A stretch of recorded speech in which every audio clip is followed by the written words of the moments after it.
জামালপুর জেলার রানীগঞ্জ দেশের অন্যতম পুরনো ও বিতর্কিত পতিতালয় হিসেবে পরিচিত। স্থানটি শুধু এর অপরাধ প্রবণতা নয়, নোংরা পরিবেশ এবং মানবাধিকার লঙ্ঘনের জন্যও আলোচিত। আজ আমরা তুলে ধরব এই এলাকার বাস্তব চিত্র, সমস্যার কারণ এবং সমাধানের সম্ভাবনা।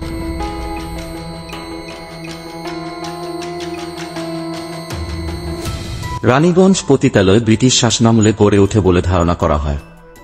বর্তমানে এটি দারিদ্র্য, পাচার এবং নারীদের প্রতি অবিচারের করুণ উদাহরণ। স্থানীয় বাসিন্দারা জানান, এলাকাটি অপরাধের একটি গুরুত্বপূর্ণ কেন্দ্রস্থল।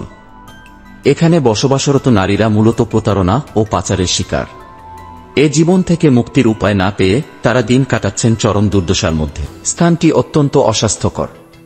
নোংরা পরিবেশে মানুষ বাস করছে, যেখানে স্বাস্থ্যসেবা ও মৌলিক সুযোগ সুবিধার অভাব চরমে।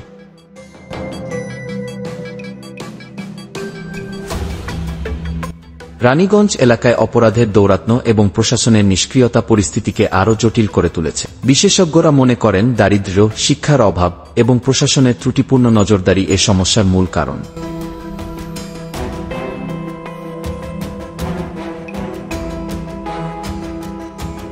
নারীরা প্রতারণার শিকার হয়ে এখানে আটকা পড়ছেন। তাদের মুক্তি দিতে পারিবারিক ও সামাজিক সহায়তার অভাবও স্পষ্ট। সমাধানের প্রথম ধাপ হতে পারে এখানকার নারীদের পুনর্বাসন। তাদের জন্য বিকল্প কর্মসংস্থানের সুযোগ তৈরি করতে হবে। সেলাই, কারিগরি শিক্ষা, ক্ষুদ্র ব্যবসার উদ্যোগ এসব কাজে গুরুত্বপূর্ণ ভূমিকা রাখতে পারে। সেই সঙ্গে প্রশাসনের সক্রিয় ভূমিকা প্রয়োজন।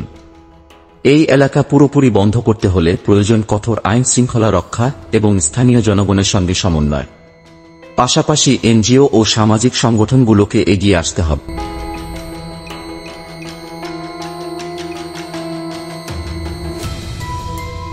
রানীগঞ্জ একটি দুঃখজনক বাস্তবতা, যা শুধু জামালপুর নয়, পুরো দেশের জন্য একটি সামাজিক ব্যর্থতার প্রতীক।